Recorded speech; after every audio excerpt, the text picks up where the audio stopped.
Hey guys, it's Jackie here, and today I'm going to be doing a video that's a little different than what I usually do. I'm going to be doing a video in which I explain the history of a story I'd like to call the JRZ WL story. JRZ stands for Jaggy Radon Zesti, and in this video I will be explaining the story so far and what we have experienced in previous WL seasons. I could have included Josh UK or Flair in this acronym, but I didn't include Josh because I will not be playing with him in Season 12, and Flair was inactive in Season 10, and he will most likely be in Season 12, so yeah. Quick side note, this video is inspired by Mike Korzemba. If you don't know who he is, he's a YouTuber who makes videos about NBA conspiracies, facts, news, etc. Now, I'm pretty sure most of the Mario Kart Wii community don't like sports, let alone the NBA, but yeah, this video will be Korzemba-esque. So here we go. To begin, I will go through a brief bit of history. I did play Mario Kart from 2010 to 2011 and 2013 as well. I joined Wiimmfi in March of 2016. I played Worldwides for a bit and joined 40R in April before leaving in June and creating my own clan called Magistas. Now, I'm sure most of you know about Magistas or have heard about the clan before. We started out as a bit of an unknown clan who wasn't very good. We had the likes of me, Trap, Booker, Zesti, Flair, Toxic, Ryu, Radon, and even people like Havo, Puya, Eevee Venom, and Ryan Yu. Yes, Ryan Yu. We didn't have very good chemistry at the time, but we eventually got it together and became somewhat of a decent clan. Now the JRZ story begins with Season 8 of Wiimmfi League. It was around October when Season 8 began. I signed MS up for the league and we were put in Division 5. We were still a bit of an unknown team, but we had a few well-known players in our roster. Our roster consisted of Jaggy, Flair, Trap, Radon, Ryu, Saiyan, Lukavi, Ryan W, and even players like Plex, Guti, and Aker. Yes, Plex, Guti, and Aker. What's an Aker? Zesti transferred to Magistas after week 3 as well, so that was a good addition for us. We started off decently.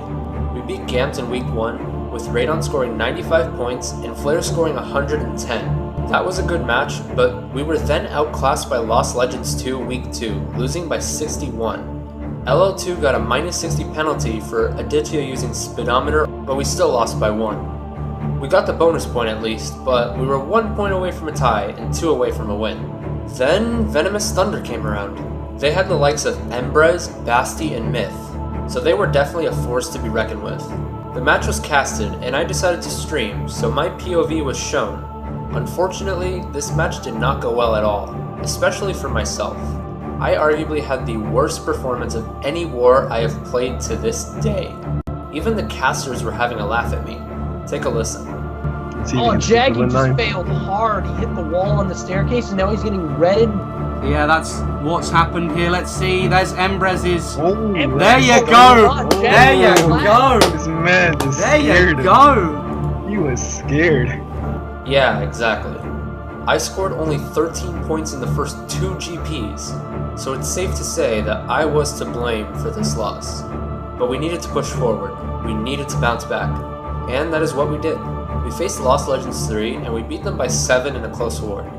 We were losing by 25 going into the last 2 races, but we got a plus 21 race followed by a plus 11 race, winning by 7 and going into week 5 with 7 points. We lost to 8 by 12 in week 5, but got another bonus point. Unfortunately for us, in week 6, Flair and Ryan W were both unable to play. I was also unable to play, but I wasn't very good back then, so it wasn't much of a loss for us. Plex and Saiyan had to step up for that match, and they actually played pretty decently. However, we did not play well enough, losing to Gamp by 50, despite us having the majority of the shots with Ryu bagging. We now had 2 wins and 4 losses, and absolutely needed a win to keep our playoff hopes alive. We go into week 7 facing LL2. It was a suicide match, Ryu being our bagger and CJ being theirs. We played against LL2 as if a win really meant something to us. It wasn't a blowout, but we had a few races where we got top 3, 1, 3, 4, etc. So that was enough to secure the win. It was a good win, right? Well, something happened. Something that made our season go from likely playoff clinch to likely elimination. Ryu got a new friend code a few days before the match, so we had to make an FC update on the MK boards thread. However, for reasons unknown, he forgot to post the update. After the match, the verdict was that Magistas received a -150 penalty for having an unregistered player playing for us, and it was a major blow to our team. Here's what the standings would have looked like without the penalty, and here's what it actually was. And statistically, we could still make it to the playoffs, but it would require us to win 3 times, and needing some help from the lower teams beating the top teams. Our next match was against Venomous Thunder, who were on a 5-game win streak and were heavily favored to win the match. Our team turned up, especially Flair, who scored 114 points, 51 in GP3, and to top it off, we prevented VT from getting the bonus point. It turned out that LL2 defeated Ape by 48, so Ape did not get the bonus point, which was a bonus for Magistas. Gantz also defeated LL3 by 25, no bonus point for them either. But we still needed a bit of magic. We were then matched up against LL3 in Week 9. Not too difficult of a competition on paper for Magistas, but we still needed to get the job done, and that is what we did. We defeated LL3 by 54. It was a crucial win for us, but we needed Ape and or VT to lose their matches in order to stay alive. Ape faced Gampt in what ended up being a blowout in favor of Ape, who defeated Gampt by 93 points. Meanwhile, LL2 faced VT in another blowout in favor of VT, who defeated LL2 by 84 points. Ape and VT winning meant that MS was officially out of the playoff hunt. In Week 10, we lost to Ape by 40 in a 4v4, and we finished with 14 points. VT beat LL3 by 19, and in a shocking result, missing out on the first seed to get a semifinal bye and going straight to the finals was LL2, losing to Gampt by 100 points. That was a crazy result, but one question remains. What if? What if we didn't get the -150 penalty against LL2? Would MS have made the playoffs without the penalty? Let's find out. As you can see, LL2 finished in second with 20 points, and MS finished in fourth with 14. Without the -150 penalty, MS would have defeated LL2 by 26, and LL2 would not have gone on the bonus point. That means that MS and LL2 would both have finished tied for third with 17 points. But what's the tiebreaker? The tiebreaker is determined by whichever team has the higher positive to negative point ratio. As you can see, MS had a -160 positive to negative point ratio, while LL2 had a +103. If the penalty never happened, MS would have had a -10 ratio, and LL2 would have had a -47 ratio, meaning that MS would have won the tiebreaker and made the playoffs. Would we have won in the playoffs? Probably not, but we will never know. In the end, LL2 defeated VT in 2 wars to 0 in the semis, and Ape defeated LL2 in the finals by 2 wars to 0. So yeah guys, Season 8 was a bummer, but Magistas didn't stop there. We improved as a clan during the offseason, and we felt like we would do more damage in Season 9. We made some changes to our roster. We got rid of Guti and Aker. Lukavi became inactive. Ryuk joined Kinatolic Gaming and became their bagger. We added Crisis and Josh UK into our lineup, who would both turn out to be very key players. We also picked up Mason to be our bagger and Fraga as an emergency player. Our roster looked better than last season's, and we had the improvement in chemistry to go along with it. That being said, we were placed in Division 5 again. Week 1 came around and we faced Multiverse. They didn't give us many problems, and we won that match in style, winning by 80, with Flair scoring 93 and Josh scoring 123. Then came Week 2 where we faced Gampt, where we came out on top and won by 18. Not only that, but Gampt got a -20 repick penalty, which actually prevented them from getting the bonus point. Week 3 came along and we faced Devil Angels. We both agreed to an all-running match in what proved to be the worst performance in our season. We were outgunned in all aspects, and we lost each GP by at least 20. We lost in the end by 87, so that was a major blow. We had to move on though.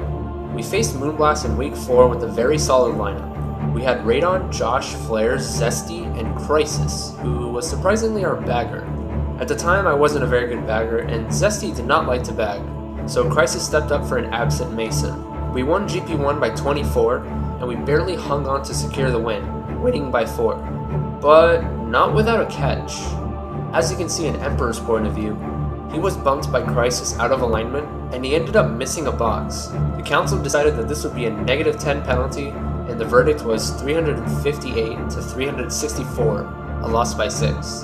It was another tough loss to swallow, another loss by a penalty, but we did not want a repeat of last season. So we took that as motivation and we beat 8 by 120 points, with Radon scoring 112 and Josh scoring 131. That was a major statement for all the teams in the division. Not only that, but 8 actually dropped the league after this loss in what was a very poor season for them, finishing with just 4 points following the forfeits in their last 5 matches. The momentum didn't continue on to the next match, however, as we lost to Multiverse by 14. We got the bonus point at least, but it was a very poor showing on my end, as I only scored 45. In Crisis, well, he ended up rage quitting the match and temporarily the league. It goes to show that we were vulnerable to losing our momentum as well as our composure. As you can see, Gamt and Mo were tied for first, but Gamt had a huge advantage in the plus to negative points ratio, so they were in first. Gamt also beat Mo by 40 in week 5, so that was a plus to them. Our next match was against first place Gamt, who were favored to beat us. Zesti suicided, which helped us, and we actually ended up defeating Gamt by 90 points, with Flair scoring 102 and Radon scoring 132. The standings after week 7 are close. DA got a free 100-point win against Ape, and Mo beat MT by 2. In week 8, we beat Devil Angels by 84 in another great showing. Mo got a free win against Ape, and Gamt defeated MT by 90 points. After week 7 though, the standings didn't look as close anymore. Week 9 came around and we faced Moonblast. This match was important, as a win would give us a chance to clinch first seed and go straight to the finals. Unfortunately, we were not able to live up to our expectations and we lost in a trolling war, which was not our strongest format. I was the main recipient of the trolls, even to a point where I was starred 3 times in a row by Rise after being blued in BC Wii. And in Mushroom Gorge when we were top 3, all 3 of us got TS'd and Joss dodged in a Mega. And then, I rage quit. Yes, I'm not one to rage quit, and even though it was before the last race, I take responsibility for it. MS got a free win against Ape, and we finished in 3rd with 20 points. We made it to the semifinals, and in it we faced Gamt. The first war was a trolling war, but we won by 30 and took the lead in matches. The second war was suicide, with Zesti being our bagger, and we won by 42, and Flair scored 133. Now we were on to the finals against Moonblast. And what a match this was, guys. The first match was trolling again, but we lost in a very close war by 8 after nearly coming back from a 54-point deficit after the first GP. In that war, Rise was their troller, and we had Zesti, Josh, and Flair switch off as trollers each GP, and it almost did the trick. The second war was another close one, but this time we had Flair suicide. Reno was their bagger. The war went back and forth, and it was a great war, but Magistas ended up finding themselves down by 13 going into the last race. The track pick was GV2, and Flair, who was suiciding, decided to run, and miraculously we got top 3 5-6, winning the race by 33 and winning the war by 20. The last war went back and forth. It was a great match. We won GP1 by 12 and lost GP2 by 6. We were up by 4 going into the last race, and it set the stage for the last race, for all the marbles. The track pick was Parkway, one of Moonblast's signature tracks. We were in decent spots up until lap 2, where we got killed, and Moonblast had a top 4 at lap 3, and held on to their top spots for the rest of the race. Moonblast won by 6, and they were crowned the Division 5 champions. It hurt. We were so close to capturing the title, but it slipped away. After that season, Magistas, after 10 months of being a clan, went dead. We warred about 500 times with around 230 wins and 270 losses. At the time of MS dying, I was in JJ for a few months, and JJ decided to play WL Season 10. Our roster consisted of Jiro, Zesti, Radon, Crisis, Josh UK, Jaggy, Stripe, Sick, King, Flair, and Miller. 2 extra divisions were created, but we were still placed in Division 5. Week 1 rolled around and we faced Team NV, who we defeated with relative ease, a 62-point victory. On to Week 2, where we faced Mock Bike Lords 2. We beat ML2 by 100 in a well-rounded performance by the team. We then played Quintessence in Week 3, a strong team with a bit of a lag advantage. We lost each GP by a small amount, which added up to a negative 38 deficit. It was an unfortunate loss, but we had to pick our heads up. In Week 4, we faced God's team. who was a very strong team, in what turned out to be a very close match. Tied after GP1, JJ was winning by 4 after GP2, but we let it slip in GP3, losing the match by 22 and missing out on the bonus point. We needed a win in week 5 to get back on track, and we faced Moy, who only had 3 points. It was an all-run war for the most part, but there were a couple races in which we bagged. I was the bagger for the few races, and Proto was Moy's bagger. We won the war comfortably by 66 in a good showing. In week 6, JRZ actually got a free win against Team MV, as they were unable to play throughout the week leading up to week 7. On to week 7, where we faced ML2 in a very crucial match. It didn't start off very well though.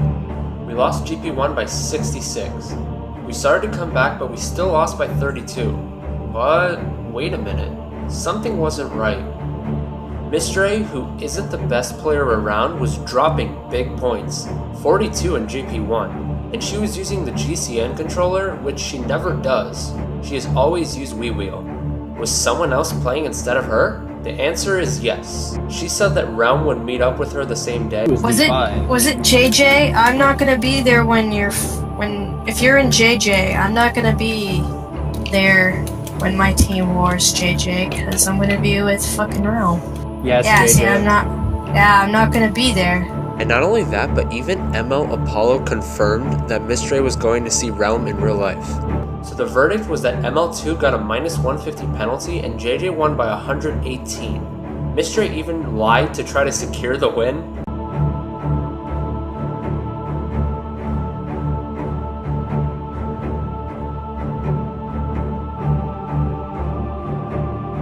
And it didn't work. Here were the standings after week 7. As you can see, top 4 is really close, while bottom 2 are statistically still in the playoff hunt, but look well out of it. So after that mess, we went into week 8 facing QNT. A win would give us a great chance to clinch first seed. It was a very close war, but we ended up losing by 6. It was disappointing, but we still got the bonus point. Actually, we didn't. We got a minus 10 trolling penalty for this. And we got lag correction points against us, so in the end we lost 349 to 373, a loss by 24. G7 got a free win against ML2, and Moy got a free win against MV. At this point, both MV and ML2 dropped the league. That means that we secured a playoff berth, but we were most likely not going to clinch first with 2 weeks left. Week 9 was against God's team, and a win would put us 3 points ahead of G7 and keep our first place seed hopes alive. However, we crumbled. It was our worst performance of the season, and we lost by 130 points. Week 10 came around and we got a free win against Moy. We finished in 3rd, so QNT had the home advantage, and they were a very good trolling side, so we faced QNT in the playoffs in a highly anticipated match. We struggled to work with time zones and getting 5 players to play. I was not able to play because I was busy with life, as what happened in previous weeks, but we finally got the match going, and the match was abysmal. Anything that could have gone wrong, went wrong. The first match was relatively close, but we lost by 14. The second match, on the other hand, was not the same at all. Zesti is generally a good bagger, but we lost the shot count 11 to 1, and the track pick count was 12 to 0 in favor of QNT. We lost the second war by 104, and that was the end of JJ in that season. Quintessence advanced to the finals, and they were the underdog against God's team, but they beat G7 in 2 wars. Quintessence were crowned the champions of Division 5, Season 10, but yet again, the likes of Jaggy, Radon, Zesti, Josh UK were all left to dust. It was yet another disappointing end. The JRZ story shall continue on to Season 12, and hopefully we can win this time. So yeah guys, that's the story. I hope the video wasn't too long or too monotonous or redundant, but I wanted to try something new. Thanks for watching, and I hope you guys enjoyed. Let's go, JRZ.